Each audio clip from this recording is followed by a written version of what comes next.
Bonsoir à tous, il est 20 h à Abidjan. Voici les titres de l'actualité de ce jeudi 8 novembre. À la une ce soir, le vice-président ouvre la deuxième édition du Forum international du commerce et de l'industrie d'Abidjan. Vous verrez tous les temps forts de ce forum dans ce 20 h avec notre reporter Viviane Aïmé.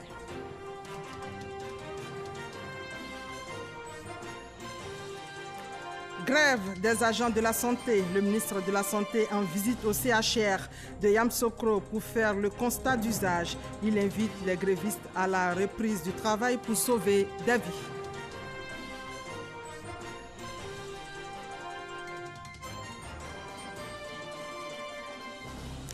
Et puis, dans le dossier politique de ce soir, le ralliement après les élections couplées. Les indépendants redestinent la cartographie politique.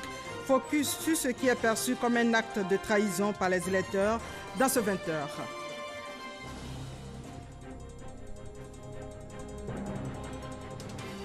Et enfin, l'ouverture ce jeudi du Salon des infrastructures d'Abidjan à Port-Boué.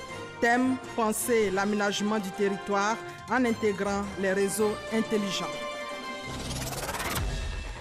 Voilà pour les titres. Bienvenue à tous. Le vice-président Daniel Kablan-Duncan a ouvert la deuxième édition du Forum international du commerce et de l'industrie d'Abidjan. Le compte-rendu de Viviane Aïmé.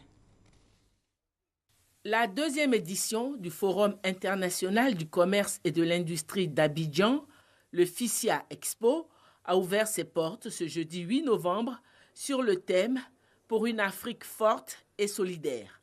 Ce rendez-vous du monde des affaires qui a réussi dès sa première édition en 2017, à mobiliser le secteur privé ivoirien, mais aussi à capter l'intérêt des opérateurs économiques sur le continent africain et au-delà, compte pour cette deuxième édition, au nombre de ses invités d'honneur, la Fédération des opérateurs économiques du Grand Est de la France, la deuxième région de France, par son industrie. Des conférences, des ateliers sur des thématiques se rapportant à l'industrialisation en Afrique, la coopération nord-sud, l'agro-industrie, le e-commerce et aussi des rencontres B2B entre opérateurs économiques ivoiriens et opérateurs économiques du Grand Est de la France vont meubler ces 3 jours de forum. L'ouverture ce jeudi, placée sous la présidence du vice-président Daniel Kablan-Duncan, représentant le président de la République Alassane Ouattara, a été marquée par les interventions de la commissaire générale du Forum, Yasmine Adjami, du président du comité scientifique, Gérard Amangua, du ministre du Commerce et de l'Industrie, Souleymane Diarra-Souba, parrain de l'événement, qui a saisi l'occasion pour présenter les opportunités qu'offre la Côte d'Ivoire en matière d'investissement. Investir en Côte d'Ivoire, c'est avoir comme marché la CEDEAO, avec environ 350 millions de consommateurs et une classe moyenne émergente à travers un tarif extérieur commun. C'est également avoir la possibilité d'exporter ces produits directement vers les États-Unis, car notre pays est éligible à l'AGOA. C'est également la possibilité de commercer sans difficulté avec l'Union européenne par le biais des accords de partenariat économique qui lient notre pays. C'est également la possibilité de commercer avec les pays de l'Union africaine, avec 1,2 milliard de consommateurs par le biais de la zone de libre-échange continentale qui est en train de se mettre en place. Je voudrais vous rappeler que l'Assemblée nationale de Côte d'Ivoire vient d'adopter la loi autorisant son Excellence, Monsieur le Président de la République, à ratifier l'accord portant sur la ZLECAf. Le vice-président Daniel Kablan-Duncan, pour sa part, s'est félicité de cette deuxième édition du FICIA.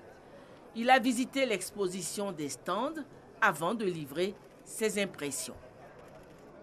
Nous sommes heureux avec les ministres de l'Industrie, du Commerce et de la Promotion des PME et le ministre de la Ville de participer à cette deuxième édition donc, du FICIA qui montre la vivacité d'abord des opérateurs économiques ivoiriens, notamment dans le domaine de l'industrie, du commerce, mais aussi donc, le champ élargi des coopérations. Vous savez que la région du Grand Est de France est, disons que la région d'honneur à cette deuxième édition. Et j'ai le sentiment, pour ce que nous avons vu tout à l'heure, que ces coopérations-là vont s'accélérer et s'accentuer. la Côte d'Ivoire doit devenir de plus en plus industrialisée comme pays.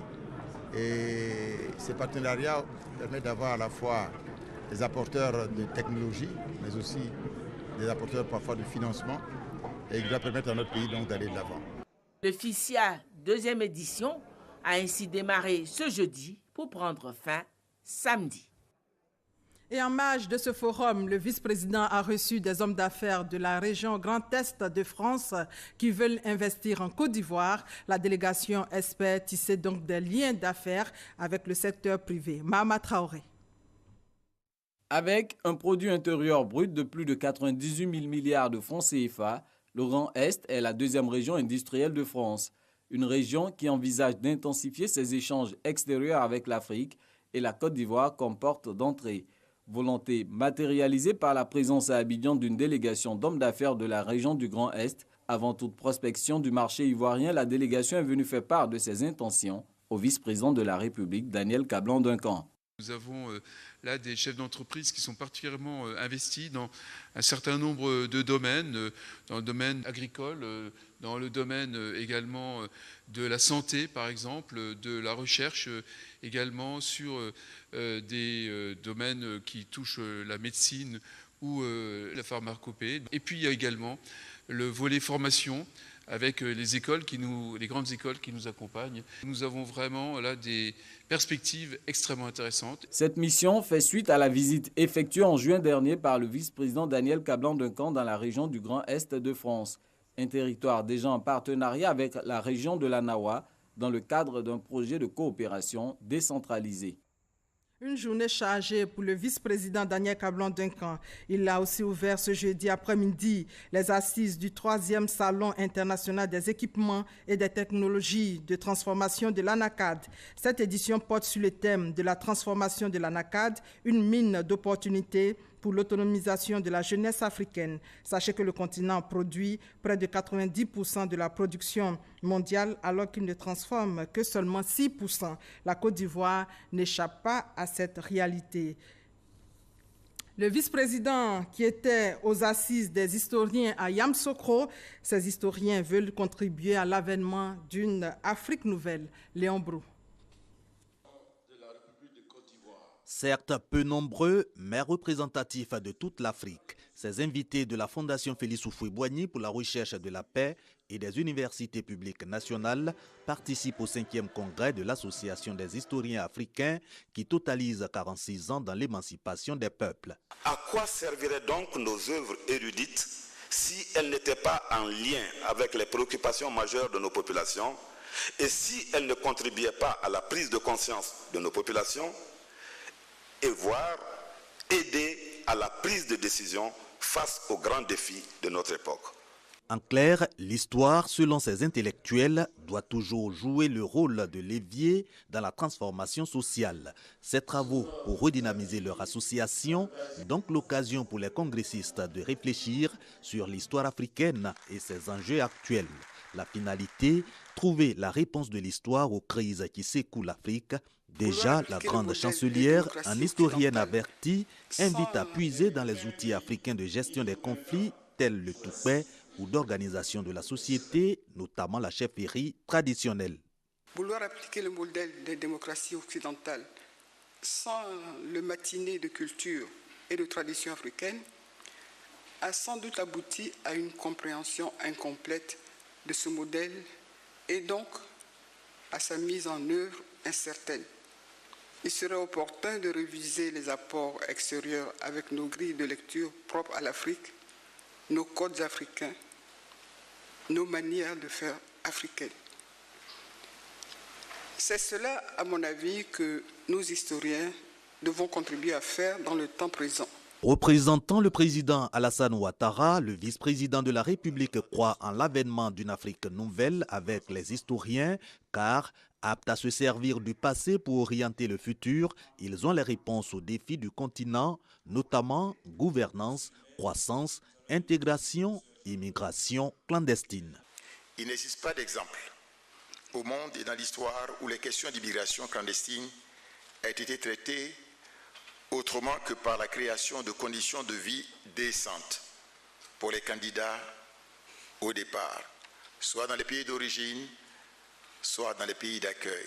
Mentionner ceci, et je cite, une Afrique intégrée, politiquement unie sur la base des idéaux du panafricanisme et sur la vision de la renaissance de ce continent, comme préconisé par l'agenda 2063. Ce 5e conclave des historiens africains en Côte d'Ivoire, le 3e après le congrès de la refondation de l'association en 2001 au Mali, suivi du Rwanda en 2006. On reste toujours à Yamoussoukro, cette fois-ci pour parler santé. Depuis le lundi 5 novembre, une grève de la coordination des syndicats du secteur santé paralyse les établissements publics sanitaires à Abidjan et à l'intérieur du pays. Pour faire le constat d'usage, le ministre de la Santé s'est rendu au centre hospitalier régional de Yamoussoukro. Notre envoyé spécial à Yamoussoukro est Cheikh Kone. Il est 14 h lorsque le cortège du ministre de la Santé et de l'Hygiène publique arrive au centre hospitalier régional de Yamoussoukro.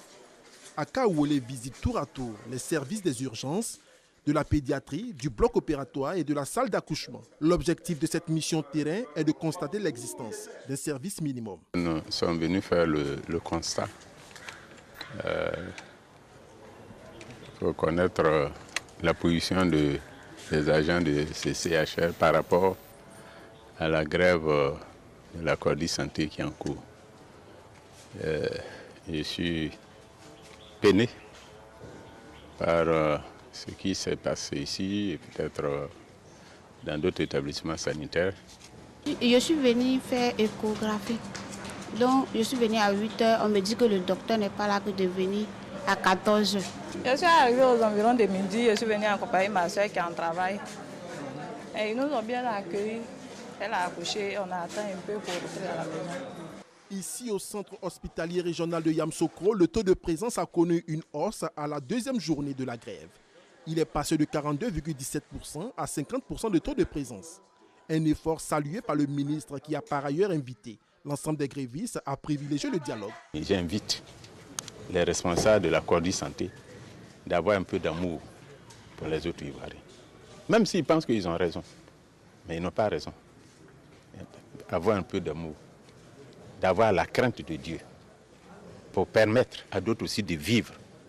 Les malades qui sont là-bas, ils sont plus malheureux qu'eux. Eux, au moins, ils marchent. Et au moins, ils ont la santé. Je leur demande instamment, au nom du gouvernement, qui est prêt également à ouvrir le dialogue. C'est le lundi 5 novembre que la coordination des syndicats du secteur santé, Codi Santé, a lancé une grève de 5 jours sur l'ensemble du territoire national. Et le revendique la révalorisation de leur indice à 150 points, ainsi que l'intégration de 860 ex-déflatés comme fonctionnaires au secteur de santé. Le gouvernement invite donc les grévistes à la reprise du travail pour sauver des vies. Ce drame au centre culturel de San Pedro, un pan de la dalle du préau s'est effondré, tuant 2 femmes. Le drame est survenu ce jeudi aux environs de 15 h. Le constat de notre correspondant Sam Kona. Au lieu de rencontres et de joie, le centre culturel de San Pedro est devenu lieu de drame. 2 corps sous des décombres. Aux environs de 15 h ce jeudi, un pan de la dalle du préau a cédé alors que 2 dames venues pour un rendez-vous étaient assises en dessous. J'étais assis pratiquement à 7 mètres de ces dames-là lorsque nous avons entendu un bruit subit, mais c'était un grand bruit. Alors on s'est rendu compte que c'est l'aile droite du préau qui s'est carrément effondrée, qui est véritablement constituée de béton. Alors la première a été malheureusement sous la dalle. La seconde qui a voulu s'échapper, eh bien, elle a eu la dalle qui est donc tombée sur sa partie inférieure jusqu'au niveau des reins. Les policiers arrivés au secours ont pu retirer les 2 corps sous le béton à l'aide de 2 chariots élévateurs sous le regard du préfet des régions. Il y avait un recensement des déguerpis de Dalo de Bardo qui devait avoir lieu cet après-midi. Ils étaient conviés tous à la préfecture. Malheureusement, elles ont dû mal comprendre. Elles sont venues au centre culturel. Et là, il y a eu un pan du mur du centre culturel qui a cédé. Et les 2 sont restés sous les décombres. Malheureusement, les 2 sont décédés. Et nous sommes en train de faire mains et pieds pour rencontrer les parents. Déjà, nous apportons nos condoléances les plus attristées aux parents et à toute la population de San Pedro. Et déjà, je suis en train de voir avec les techniciens pour voir comment nous pourrons déjà, et parce qu'il faut descendre le second pan pour ne pas qu'on connaisse encore d'autres drames, parce que là, ça ne peut plus tenir. Une enquête a été ouverte. En attendant, l'accès au centre culturel est interdit jusqu'à nouvel ordre. Même les bureaux de la RTI qui se trouvent ont été fermés par mesure de prudence. Cette actualité plus légère, la Côte d'Ivoire est au rendez-vous de l'investissement à Johannesburg. Le pays a présenté 3 projets, des projets qui symbolisent la marche de la Côte d'Ivoire vers l'émergence et qui seront proposés aux investisseurs en vue de leur financement. Le point avec nos envoyés spéciaux à Johannesburg, Assema Ambroise et Jean-Luc Gbagbo. La délégation ivoirienne tentera de séduire les investisseurs étrangers, d'abord avec le projet de l'aérocité d'Abidjan, un projet de ville aéroportuaire à bâtir sur une superficie de 3700 hectares près de l'aéroport international d'Abidjan. Ensuite, le projet d'un nouvel aéroport à San Pedro et son aérocité qui transformeront la deuxième ville portuaire du pays en un véritable pôle économique et touristique. Et enfin, le projet de développement minier intégré de l'Ouest qui mise sur une liaison par chemin de fer de 500 km entre la ville de San Pedro et celle de Mans, à quoi s'ajoute la construction d'un terminal minéralier sur 20 hectares. Tous des projets, de grands projets, tous des projets structurants, tous des projets que l'État voudrait voir sortir pour pouvoir donc accélérer le volume des investissements et la marche donc vers l'émergence du pays. Des projets qui coûteront plusieurs centaines de milliards de francs CFA pour leur réalisation. Des projets surtout attractifs qui épousent les 5 grandes priorités de développement en Afrique définies par la Banque africaine de développement. Nous attendons vraiment qu'à l'issue de ce que moi j'appellerais un roadshow, des investisseurs crédibles, des investisseurs solides, des investisseurs qui ont foi en l'avenir de la Côte d'Ivoire puissent vraiment nous accompagner pour réaliser ces projets-là. La Côte d'Ivoire mise sur les réformes et l'assainissement de l'environnement des affaires pour convaincre les investisseurs. Des réformes qui ont permis au pays d'opérer un retour au premier plan et de retrouver un leadership dans la sous-région. Et ici à Abidjan, le salon des infrastructures d'Abidjan a ouvert ses portes aujourd'hui à Port-Boué. Thème, penser l'aménagement du territoire en intégrant les réseaux intelligents. C'est le groupement ivoirien du bâtiment et des travaux publics qui a organisé ce salon après la 2e édition en 2014. Francis Boifo. 5000 visiteurs attendus pour cette 3e édition du salon des infrastructures d'Abidjan-SIA. Une centaine d'exposants dans 4 grands secteurs, les routes, les télécoms et TIC, les réseaux électriques, l'eau potable et l'assainissement. Thème principal, penser l'aménagement du territoire en intégrant les réseaux intelligents. Intégrer les réseaux intelligents, rendus intelligents par nous-mêmes, parce qu'on l'a par des systèmes informatiques, par des capteurs et des processeurs, qui font que les réseaux s'autogèrent, permettent de gérer des flux beaucoup plus importants et donc de gérer plus facilement les cités. Planifions intelligemment la construction des réseaux de sorte à ne pas les démolir. L'aménagement du territoire consiste en un ensemble d'actions conduites par l'État, les collectivités territoriales et certains établissements publics afin de favoriser le développement des régions. Le gouvernement y travaille et les initiatives sont nombreuses. Le déploiement sur l'ensemble du territoire national d'un réseau haut débit en fibre optique, la modernisation de la cartographie et de l'information géographique, la pose de feux tricolores, par-ci par-là, la gestion intelligente de l'eau, la SODECI, qui aujourd'hui arrive à détecter à l'avance et de façon automatique les fuites. Mais nous pouvons également mentionner la surveillance des réseaux haute tension par des drones, par la CIE.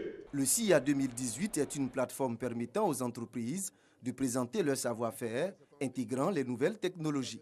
Aujourd'hui, nous avons lancé un nouveau type de ciment qui permet je dirais, l'optimisation du coût de la construction. Ce fabricant de briques pourrait utiliser moins de ciment pour la fabrication à des résistances égales avec d'autres produits. Nous avons le rôle de contractant général, donc nous avons avec nous besoin d'entreprises locales ou internationales qui apportent leur expertise technique dans des domaines très spécifiques Et c'est fort vraiment de ces différents partenaires qu'on peut apporter des solutions clés en main.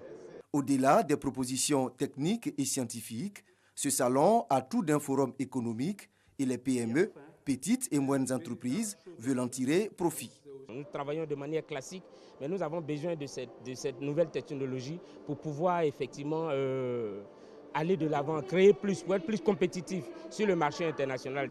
Ouvert ce jeudi sur la route de l'aéroport dans la commune de Port-Boué, le salon des infrastructures d'Abidjan referme ses portes le 10 novembre prochain avec des propositions au gouvernement pour gérer de façon efficace les infrastructures en intégrant les nouvelles technologies.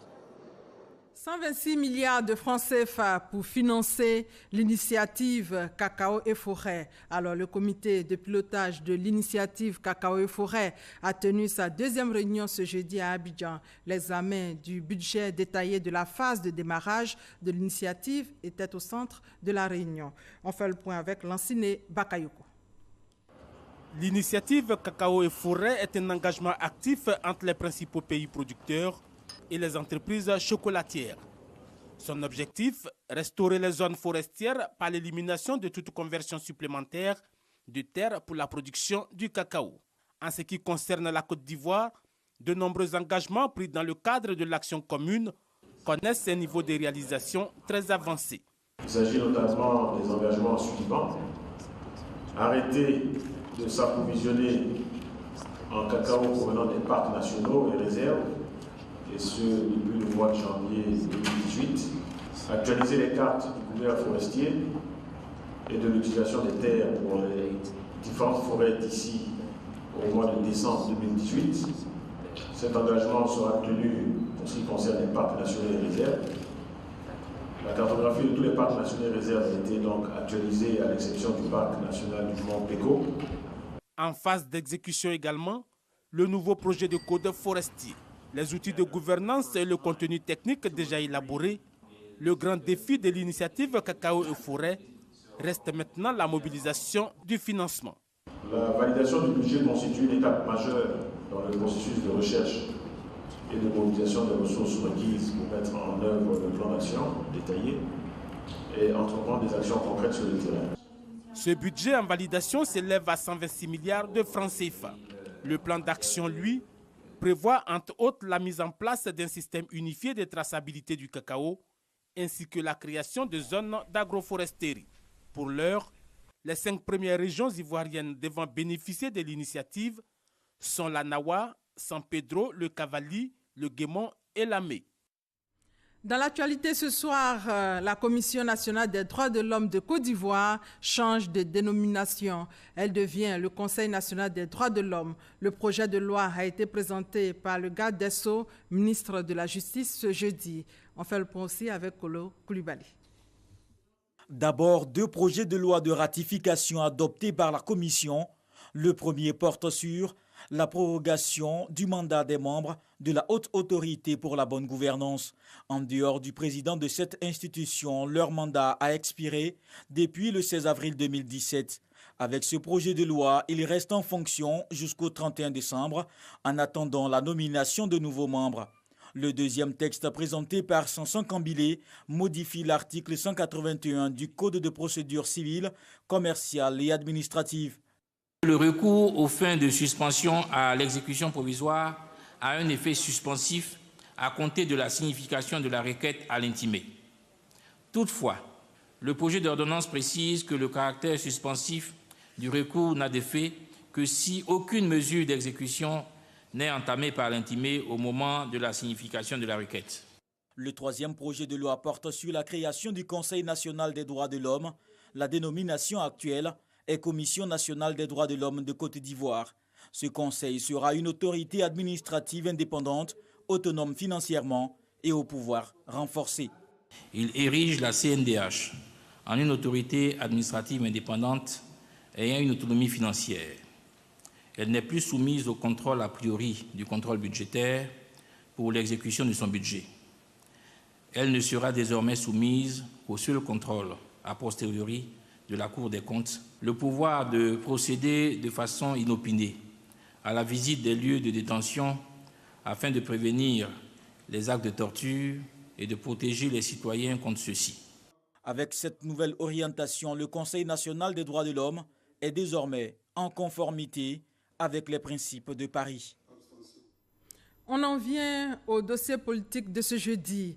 Le ralliement après les élections couplées. Les indépendants redessinent la cartographie politique. Si leur adhésion massive à un parti politique montre la force de ces formations, elle est perçue comme un acte de trahison par les électeurs. Focus ce soir sur les ralliements après le scrutin. Votre dossier politique réalisé par Gabriel Zani.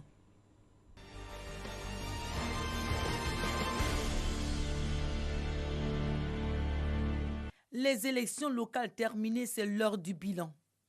Le Parti démocratique de Côte d'Ivoire, PDCI-RDA, le Rassemblement des Oufouettistes pour la démocratie et la paix, le RHDP, le Front populaire ivoirien FPI, le PDCI-RHDP et les indépendants ont pu mesurer leur potentiel politique. Pour les élections régionales, sur un total de 30 conseils régionaux à pourvoir, le RHDP est en tête avec 18 conseils remportés. La mouvance présidentielle est suivie par le PDCI, victorieux dans 6 circonscriptions, puis des indépendants avec 3 conseils. Le PDCI RHDP et ses candidats hybrides obtiennent 2 conseils régionaux et le FPI s'en sort avec un seul conseil. Au niveau des municipales, 200 maires ont été élus. Avec 92 maires, le RHDP se taille la part du lion.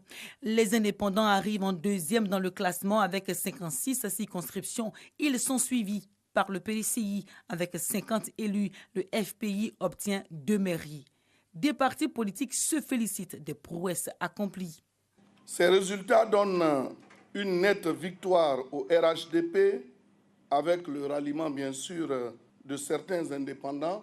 Le RHDP se félicite de ces résultats qui traduisent éloquemment l'adhésion des Ivoiriens et Ivoiriennes à ces valeurs d'union, de paix, de stabilité et à sa vision d'un développement partagé. On peut se demander légitimement ce qu'aurait été notre véritable score si nous nous étions engagés sur plus de fronts. Certainement que nos suffrages auraient été bien meilleurs. Mais la comptabilité ne s'arrête pas là. Cette cartographie politique post-électorale est fortement chamboulée ces dernières semaines. Les partis politiques se disputent les indépendants ou vice-versa. Les indépendants reviennent dans leur loge politique. Le fait de vouloir se présenter en indépendant, c'est qu'on veut prendre ses distances par rapport aux échiquiers politiques. Donc libre à chaque personne, dans un système démocratique, de le faire. Quand un candidat se propose indépendant, c'est parce que son parti n'a pas opté pour lui. Et lui, voulant le développement de son village ou bien de sa région, il est obligé de se présenter. Les indépendants, quand ils passent, ils sont élus, ils donnent leur voix à leur parti. Ils ne fuient pas leur parti. Entre stratégie politique, les chiffres se recalculent. Ainsi, 26 élus locaux, dont 25 maires et un président de conseil régional élu indépendant se sont ralliés au RHDP, la coalition au pouvoir. Avec ces ralliements, le parti unifié obtient désormais 117 maires sur les 201 communes et 19 présidents de conseils régionaux sur 31 régions. Cette pratique politique de virement d'indépendants est diversement appréciée par les Ivoiriens. Quand on est indépendant, je pense qu'on est seul, on n'est pas solide. Or, appartenir à un parti politique, quand même, il y a une logique, il y a un fondement, il y a des racines, il y a des antécédents. Je pense que c'est bienvenu. Quand on a fait un peu le tour de la Côte d'Ivoire, on a vu que les candidats indépendants ont vraiment relevé les défis. Mais à ma grande surprise, ils sont ralliés. Je ne suis pas trop pour ça. Les candidats indépendants apportent un souffle nouveau. De nouveaux calculs. La mouvance présidentielle dirigée par Alassane Ouattara devance les autres formations politiques avec 136 élus locaux. Le Parti démocratique de Côte d'Ivoire d'Henri Konan Bédié et le Front populaire ivoirien de Pascal Affi-N'Guessan obtiennent respectivement 52 et 3 élus locaux. Le PDCI RHDP conserve ses 2 conseillers régionaux. De nouveaux résultats qui donnent une large victoire au RHDP et redessinent le paysage politique. Le ralliement d'indépendants n'est pas une chose nouvelle. Il date de 2001, soit 11 ans après l'avènement du multipartisme dans le pays en 90. Mais c'est cette année que le phénomène fait débat dans la classe politique. Ces ralliements se font à la face des électeurs. C'est en fonction de ce qu'elles ont dit à leurs électeurs. Ils ont eu leurs élections, leur vote.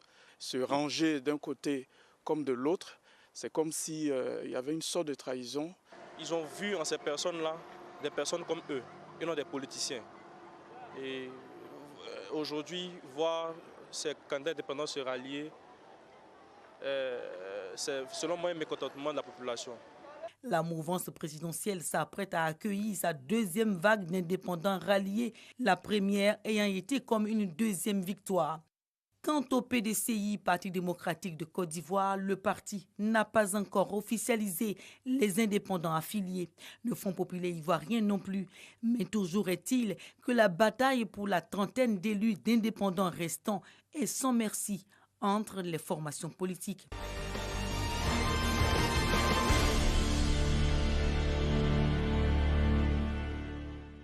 Voilà, le dossier politique met fin à ce 20h. Merci de votre fidélité et très bonne soirée à tous.